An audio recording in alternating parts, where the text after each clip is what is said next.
Championne vous est présentée par Poisson Packaging. Emballage en carton éco-conçu, compact et ondulé. Poisson Packaging, éco-emballe vos idées.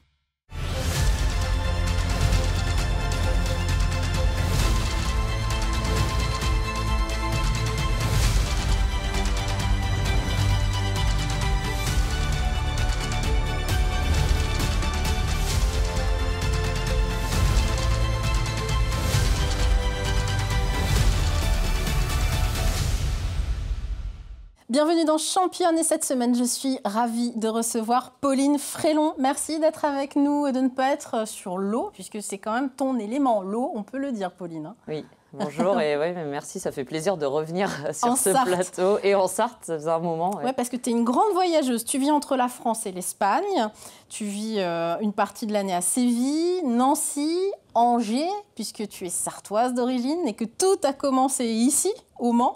On peut dire que tu es infatigable. Et allez, les derniers titres, en 2025, 4e aux 5000 mètres en Coupe du Monde, à la rame, donc en canoë. À la pagaie. À la pagaie. Et en kayak.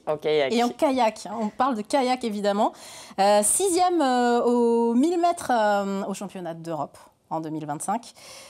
Et toujours...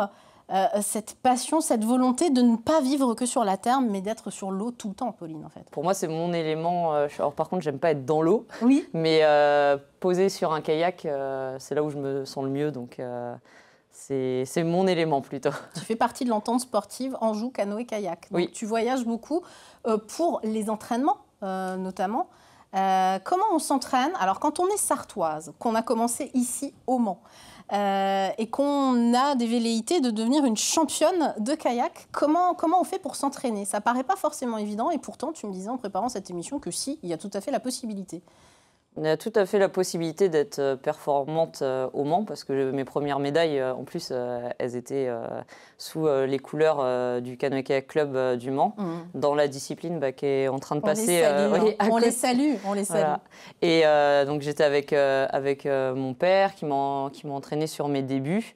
Et après, en fait, j'ai changé de discipline. C'est aussi pour ça que j'ai abandonné le club du Mans, parce qu'en fait, on était un club de descente de rivière. Et moi, je suis passée à la course en ligne. Et bon, je ne suis pas partie trop loin. J'ai descendu la rivière et je suis partie de la Sarthe pour arriver sur la Maine. Et j'ai posé les valises au club d'Angers. La rivière, l'eau vive, on peut s'entraîner vraiment en Sarthe, c'est ce que tu dis en fait. En fait, quand je faisais de la descente de rivière, il y avait beaucoup d'entraînements qui se passaient sur le plat et du spécifique qui était pendant les week-ends. Et mon père, qui est toujours d'ailleurs le moniteur de kayak, il nous trimballait partout. Donc les vacances, on était en stage dans les Pyrénées, on allait sur la Plagne, faire des compétitions. En fait, c'est ça. Il y a du plat, on s'entraîne, et le spécifique, les week-ends et les vacances. Donc, c'est totalement possible. Tu commences avec papa. Tu as parlé de ce club du Mans. On a une petite archive parce que Pauline Frélon, on la suit à LMTV. Et on salue Amoun Chamsoudine qui l'a suivi beaucoup dans l'émission Sport depuis pas mal d'années. On était à un entraînement il y a quelques années avec papa qu'on écoute. Elle devait avoir 1 an et demi.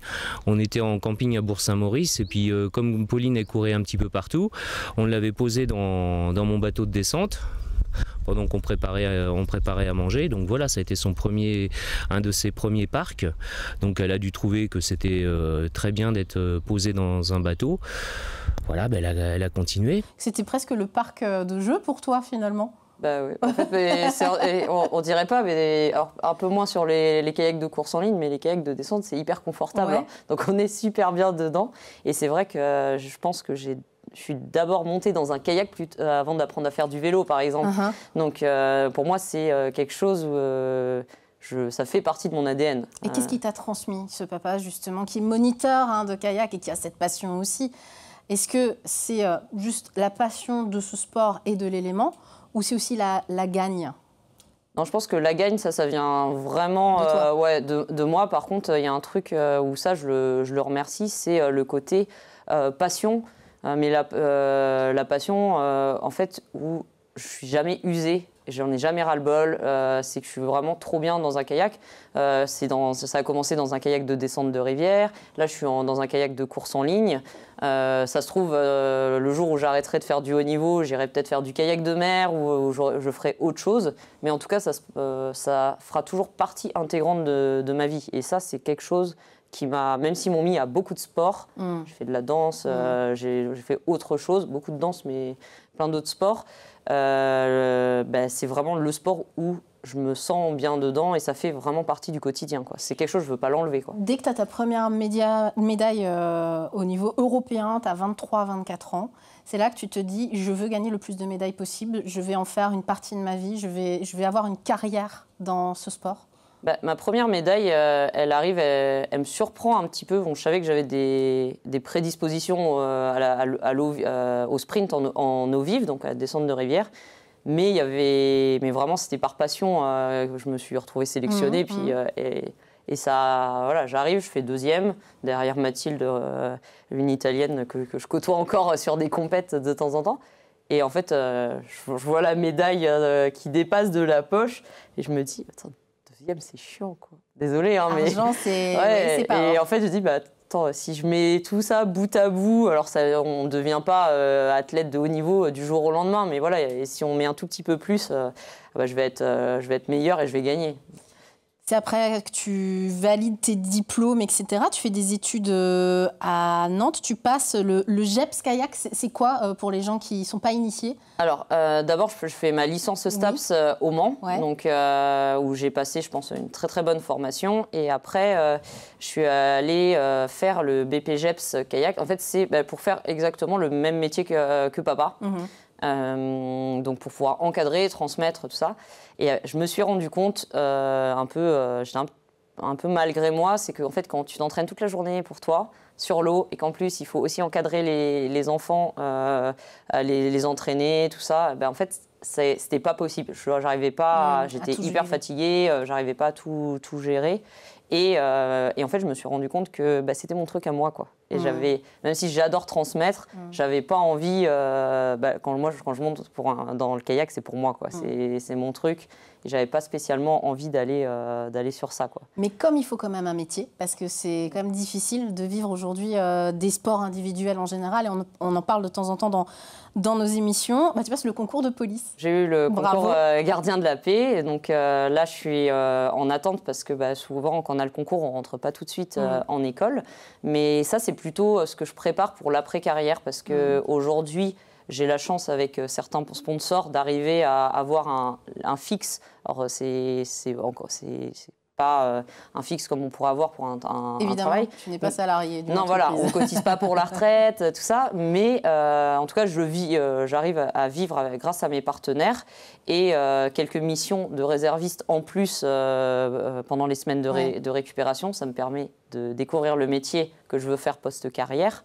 Et oui, je pense que je passerai dans les forces de l'ordre une fois que la carrière sportive sera finie. Un métier d'engagement dans la société, d'engagement vers les autres. Et tu as un engagement très fort aussi au niveau de la fédération. Et ça, c'est hyper important pour toi aujourd'hui. Je fais partie d'un groupe de représentants d'athlètes et on est 2 à siéger ce qu'on va appeler le bureau exécutif de la fédération, au même titre qu'un vice-président, qu'un secrétaire. Et ça permet de montrer et de faire avancer un petit peu, des fois, nous on est sur le terrain, on est athlètes et leur rappeler en fait comment les athlètes vivent. À quel point c'est difficile de vivre de cette passion, quoi. C'est difficile, il y aura toujours en fait des contraintes à essayer, les financements, si on a une blessure, tout ça.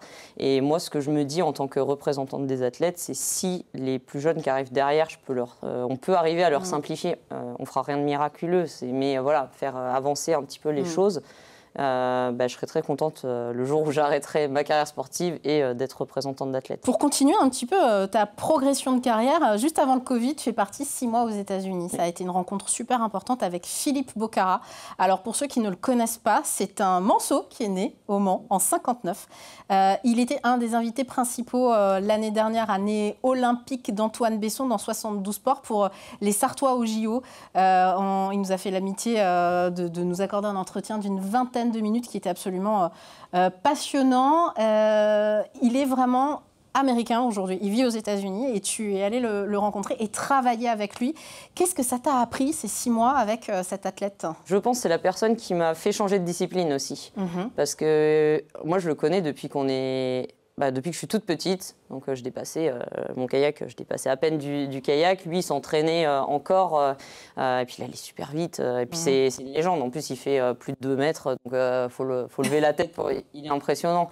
Et en fait, je faisais de la descente, ça marchait bien. Et on fait une séance, il était là. Et puis, c'est parti vraiment d'un truc tout simple. Tiens, je te verrais bien dans cette discipline. Si tu veux, c'est côté très américain. Si tu veux, viens chez moi, je vais t'entraîner. Et sur le coup, je se revient. Puis après, je fais, putain, il habite à Los Angeles. Et je fais, OK.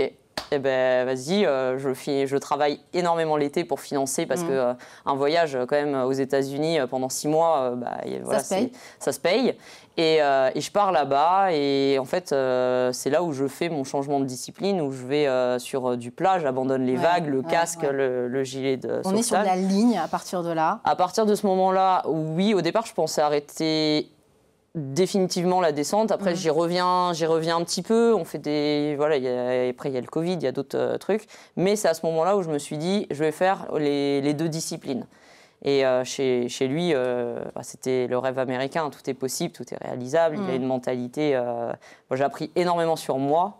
Et j'ai beaucoup évolué avec lui, en dehors et dans l'eau. C'était des journées difficiles apparemment, les journées d'entraînement. On est arrivé au club, il était 6h30, donc hyper tôt. Il me dit, viens, on va faire une petite séance. Il me donne une barre de céréales. C'était 18 km. Vraiment, mais cette séance...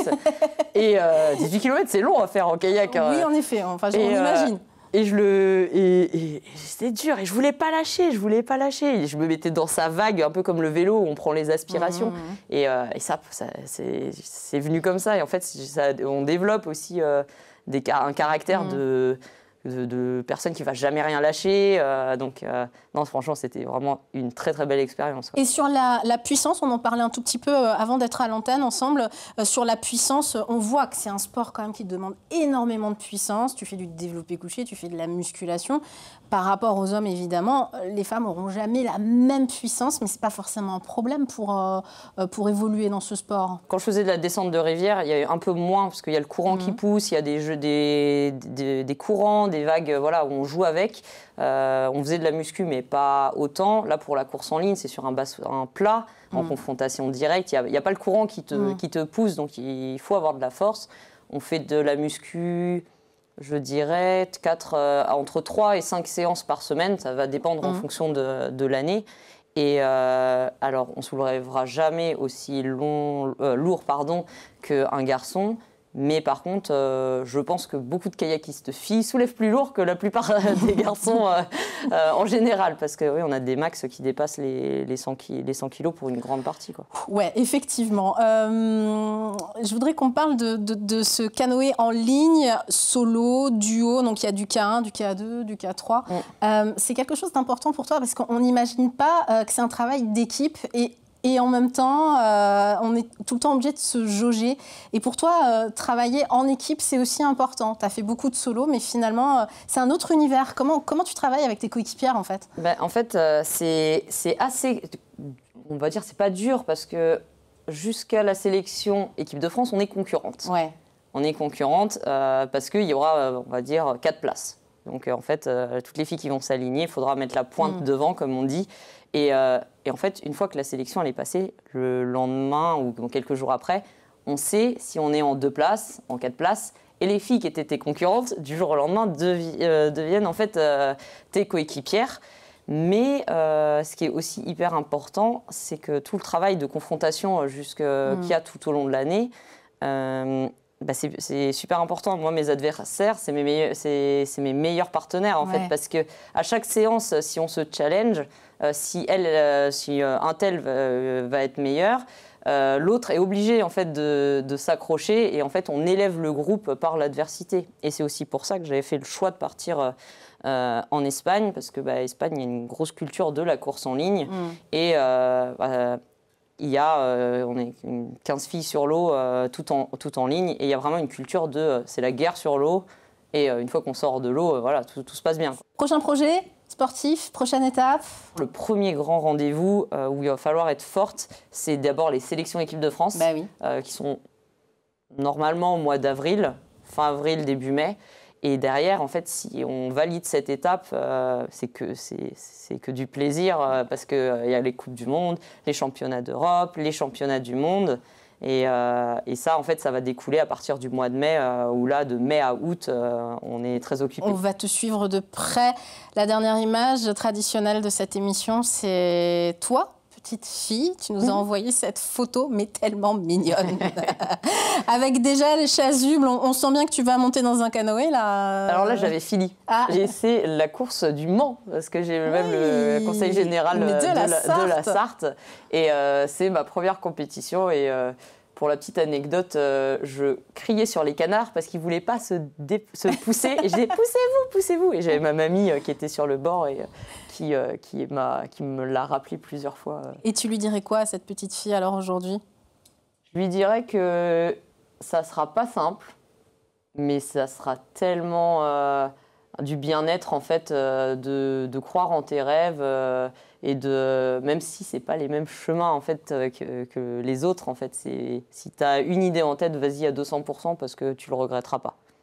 Merci Pauline, on va suivre avec grande attention les sélections en équipe de France et tout le reste de ta carrière, comme on le fait depuis très longtemps, puisqu'on a vu quelques images qu'on a pu faire il y a déjà pas mal d'années sur LMTV Sarthe. Alors merci d'être venu sur ce plateau et merci à vous de suivre Championne. À très vite.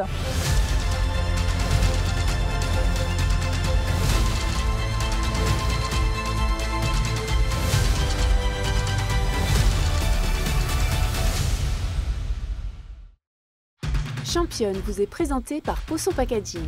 Emballage en carton éco-conçu, compact et ondulé. Poisson Packaging, éco-emballe vos idées.